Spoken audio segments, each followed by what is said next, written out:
It's time to go to the presentation that we have been expecting. Our alien assessor, Professor Lippi from University of Florence, and this is a computer Right. and an engineer. Yeah. So I'm the outlier You're today. the outlier, Yeah. but he can show us that LLM make exactly the same mistakes That you must do. Yes, exactly. Okay, so thank you. Good afternoon, everybody. Thanks, Rosa, for the invitation and for involving us in this project that is really interesting for our perspective. So what I will present today is a joint work with Simone, Marinai, and Valeria Nardoni, who are sitting here in the audience. And it's basically the contribution of AI technologies to this validation process. So we all know that generative AI recently has entered into, the technological battlefield, improving really and producing stunning results in the field of natural language processing and natural language understanding. And this is also true also for clinical data in general. So we are applying more and more often AI to the classification of text, clinical text, to perform information retrieval, summarization, question answering, and many other tasks related to clinical data, textual data in particular. So in this work, within the Cevalid project, the role of AI has been that of basically trying to understand whether it is possible to compare with humans, maybe integrate with humans, and maybe at some point substitute humans in filling clinical questionnaires. So we all know, and we have seen throughout all the presentations today, that filling these clinical questionnaires for validation is a very complex task that requires training, as Amir presented. It's very time consuming, and of course it's prone to error. So can AI help for this task? And in particular, we are using LLMs. And I have to say that this is really one of the first times that using LLMs seems to be really an advantage with respect to other classical techniques in NLP, from my point of view. Because if I had to do this very same task a few years ago without LLMs, this would have been really, really complicated, really time consuming, because you have this questionnaire with a lot of questions, very different, both in the form and on the topic. Okay, and what we should have done is to build a different machine learning classifier for each and every question in the questionnaire. And so this would have required collecting a lot of data, tuning each classifier for each and every question. It would really been complicated. Now, with large language models, we are really lowering the barrier of accessing this kind of technologies. Okay, and we are also able to formulate the question in a more immediate way. They are saying that the next programming language is going to be English, because yes, maybe also. And this is true because here is the pipeline of our steps in our framework. So we start with a questionnaire. So it's the gray box top left. Okay, this is one of the questions that we are going to answer to. So which image modality confirmed the DVT, for example. And we are given a clinical record. Okay, so the box in red. So the role of AI here is we must first, a programmer, so this was Valeria's master thesis basically, to translate the questionnaire into a list of prompts for the LLM. No? Now, building a prompts is becoming more and more a science nowadays, because if you have ever played with I don't know, ChatGPT or other models like ChatGPT, you have experienced that the way in which you formulate the question does really matter a lot. Okay, so you must give instruction precisely. You must say what your model should answer and what your model should not answer. Okay, give constraints, give rules, etc. So this is really, really a careful operation, okay? All the, the difficulties of building machine learning classifiers in this setting translates into writing the correct prompts, okay?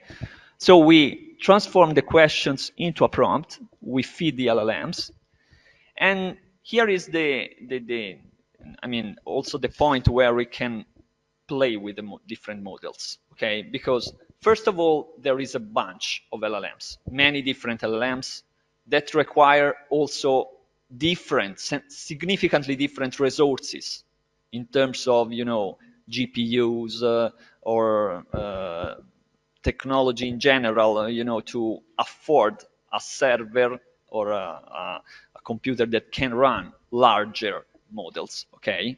So first of all, select the right model that fits your purposes. And second, can we use a model, an LLM, as is? Or shall we, fine-tune, retrain it in some way? And so the answer, our answer to this question is that in principle you can, it's not only our answer, but in the setting of Cevalid, I mean, it's reasonable to do things also with the model per se, as it is, okay? This is called zero-shot use of large language models, because you do not need to refine this is a very large neural network, no? An LLM is a huge neural network with billions of parameters, okay? There is no need to refine, train this neural network. You can use it as is because it has been trained on such a huge data collection that it already works reasonably well, also for clinical data, okay? So you just need to, turn your question into a prompt and ask the question, and you get the answer. Of course, you can, okay? Which is sometimes, which is sometimes wrong, of course, but same errors as the humans do, as the humans. And of course, you can do many more things than just this zero shot. Okay, for example, you can provide in the prompt a few examples, okay, of pairs, question answer, so that the model can already learn from that. Even just 2 or 3 examples may be enough.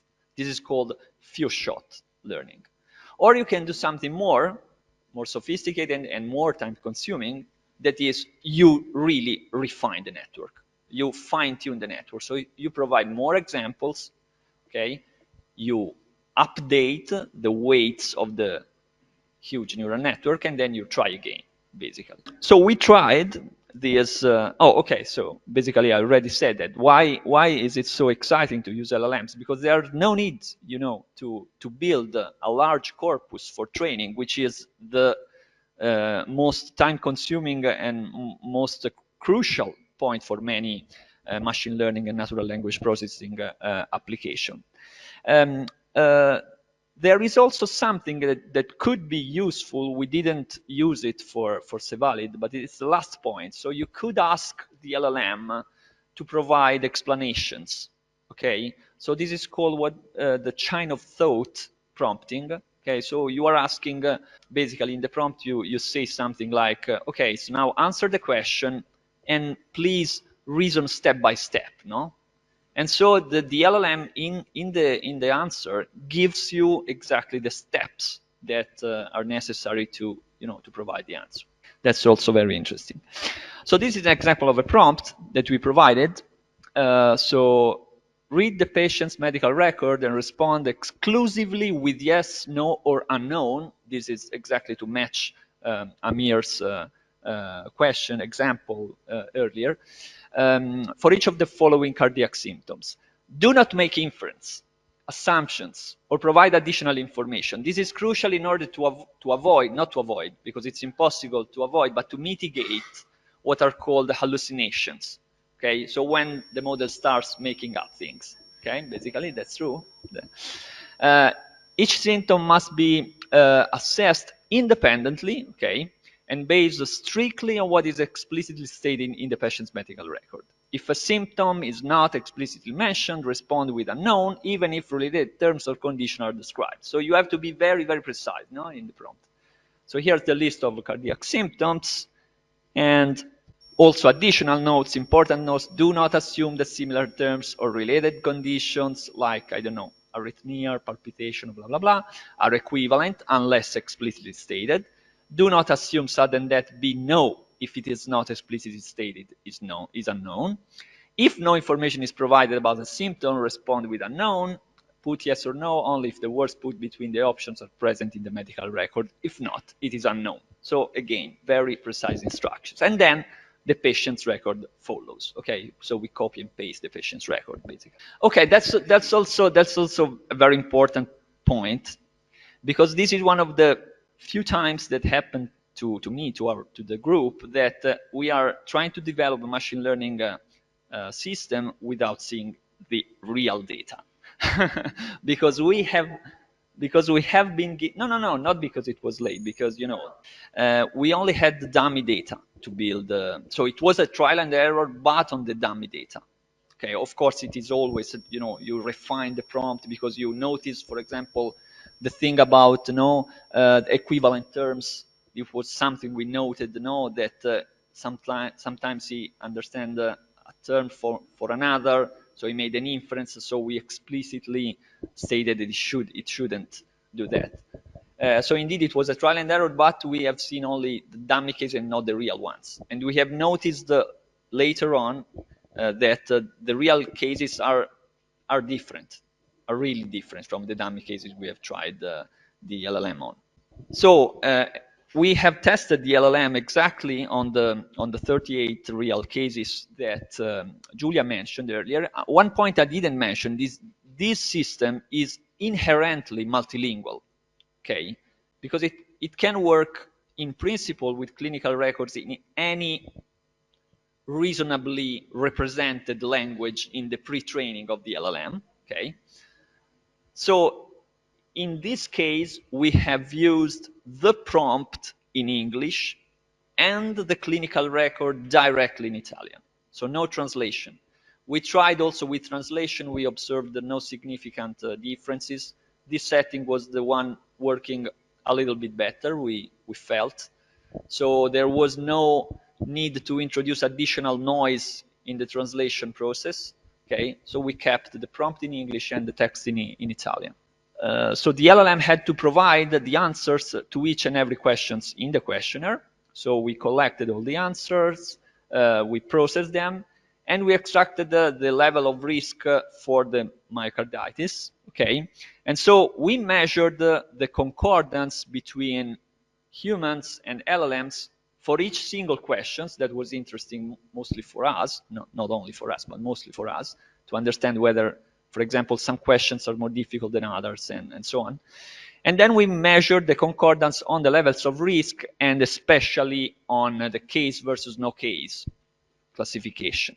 So the results from perspective of computer science, we were satisfied because the results were reasonable, over 80% of agreement on average on each single question. So that was, for the few cases that we had initially to develop the model, was a good result, now in our opinion. We did notice that some questions are much more difficult than others, okay, because maybe sometimes there is some hidden information that is not present in the clinical record, that is, for a human, it's very, trivial to, not make an inference, but to deduce something from there. Okay. Of course, the prompts need to be refined in the light of these, because we didn't have yet the time to work again on them. And fourth point, it's very important. We have tried, for the moment, not very, very large models. We could say small to mid-sized models, okay, that fit in our hardware, really. That's the point, because larger and larger models need larger resources in terms of hardware, okay, so they are more costly. And we used completely open models. So we really arrived to the hospital with our server locked the server in a room, no internet connection. The model was on the server, no internet connection, no data sent anywhere, everything on site. We ran the questionnaire, we canceled all the data right after, except for the answers, of course. So we didn't have access to the data, and no data went outside. So from the clinical perspective, the results were there. 30 out of 38 patients were classified as cases, both by the LLM and the human. 5 patients were case for a human, but not accessible for the LLM. On this point, I will come back later. On 2 patients, the LLM was wrong because it said no case. And on 1 patient, it was not accessible for a human, but was a case for the LLM. Okay. As for the 5 patients, okay, not accessible for the LLM, we have to say, and this is a point I want to conclude on this, also with a consideration for the investigators and the researchers later on. So we asked explicitly the LLM to be very cautious. Okay, so do not make inference unless you are sure, etc., etc. Yeah, probably we scared him. So the question is, when developing a protocol, and we are thinking about this also for future experiments, is it reasonable to know, for example, that a patient, that the clinical record comes from the narrow set or from a possible set? And I would be very interested to know if this makes the difference also for the human annotator. Because a human that fills a questionnaire knowing that it comes from the narrow set of myocarditis, would it compile or fill the questionnaire the same way as if it came from the possible? I would be very interested to see the difference here. Human and human versus LLM. Okay. And then, of course, we know that, the wisdom of the crowd, we could run multiple models also, and to sort of perform or an average or voting or anyhow an ensemble, what is called an ensemble in machine learning. And yeah, also not only different models, but also, as also Rosa suggested once in a meeting, multiple times the same model, because the model is it's stochastic. So if you run the same question twice, you don't get always the same answer, no? So it would be already interesting to know if if it is consistent. Yes. Okay, there would be more to say, but I think I'll stop here. Thank you, Marco. And welcome to our group. I think you're here to stay.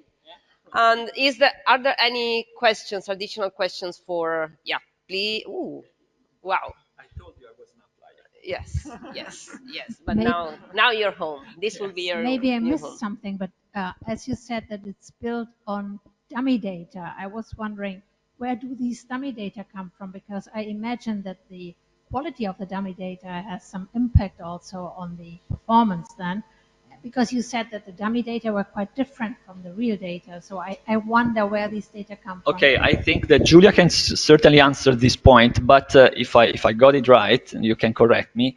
So basically, the team built these dummy cases by taking small portions of clinical records from different patients, changing values, and trying to being adherent to the questionnaire.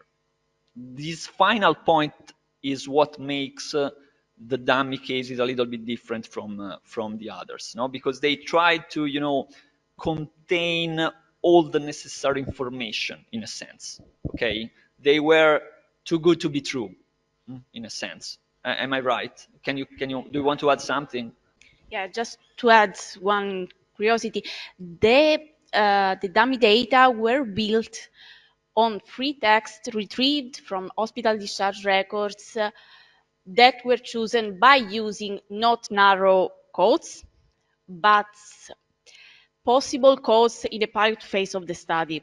So the free text is quite is different from the text we saw during the validation of narrow cases, but they were built on real cases retrieved from the hospital discharge registry of Careggi.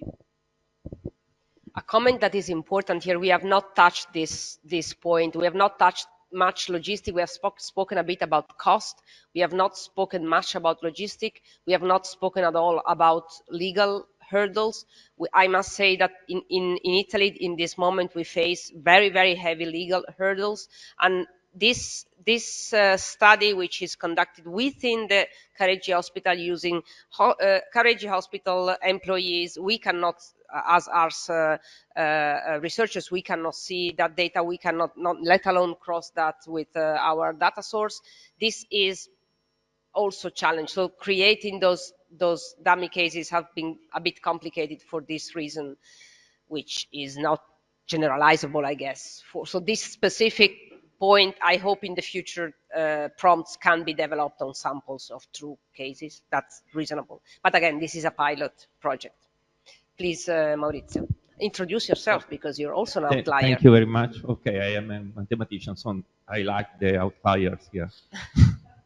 So I was just curious about two things. You tested on the patient data with human experts, right? So you asked human experts to compile the questionnaire, and you tried, of course, several experts, several humans for each question, or just one human? No, it was just one, I think. Okay, so my question was, do those humans agree on the question, but we don't know. So you're certain that every expert, I mean, those dummy data was so simple that you think every expert would agree? Well, or not? I don't know. Well, on dummy data, I think that Amir also checked them, right? Reviewed the case. It's not the same.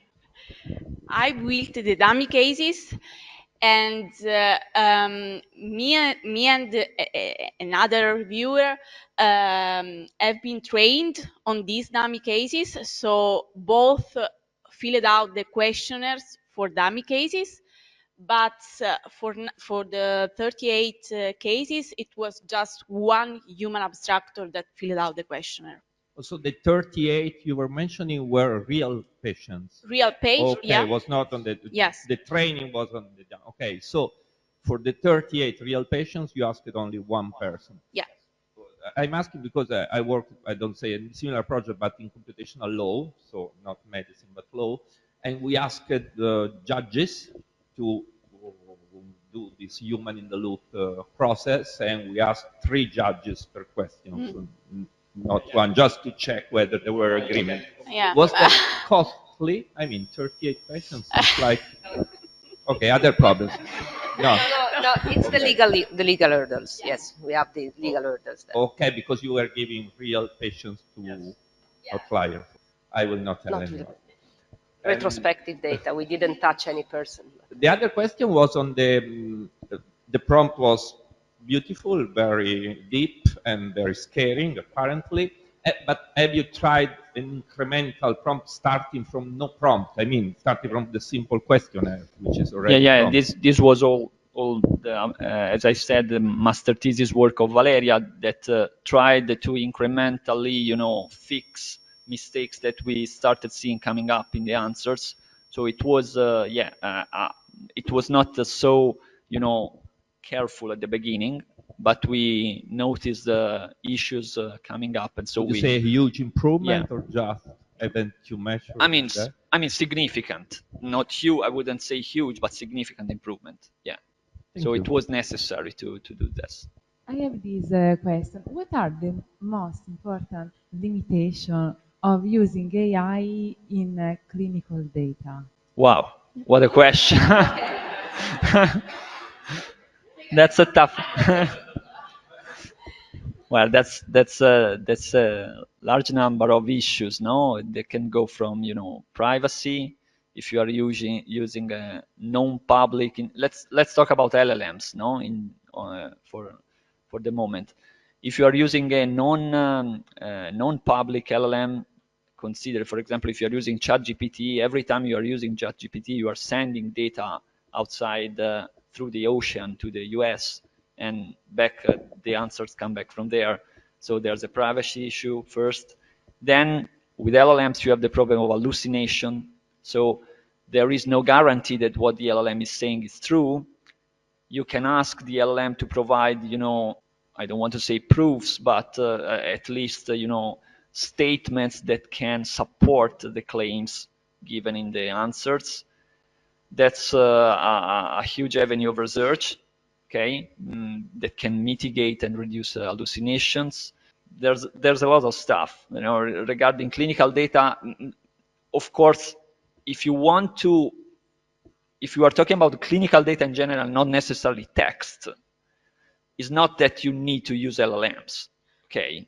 Now there is this feeling that now AI equal LLMs now, no? This is not the case. You should use the right model for the right task, for the right problem. If you want to do, I don't know, classification of the clinical records of a patient to perform diagnosis, from the numerical data from the X-ray image, you don't need necessarily LLMs. So there's a variety of issues, I think. Okay, thank you guys. I would say thank you very much, Marco. Oh, please. Oh, yes, of course. Our researcher. It's just for those of us who are not very familiar with AI. Yeah. Can you tell us what's the difference between training a model and fitting a model, if there is any? Training and fitting are typically synonyms. Okay. So that's a fancy way to say fitting. I would say yes. And what's the difference between hallucinations and errors in the prediction of the model? Okay, this is a difference because an error is a mistake, but that could be reasonable for the data that you have. An hallucination is something that is completely made up. So sometimes it happens, for example, if you ask a question to an LLM, okay, say a question related to somehow scientific literature, and you ask the LLM, please provide me a reference for what you are saying, okay? The LLM gives you a reference, perfectly made, authors, title, venue, year, maybe volume, pages, the URL, okay? You click on the URL and this doesn't exist. The document does not exist with those authors, with that year. This is an hallucination. But maybe those authors have already published together, and maybe they have published something Maybe very not. similar. Maybe they do not exist. Maybe they do not exist. Or it's really It made up. depends. And then it's not a prediction, huh? It's really generation something. There is not a reality that they are predicting. They're just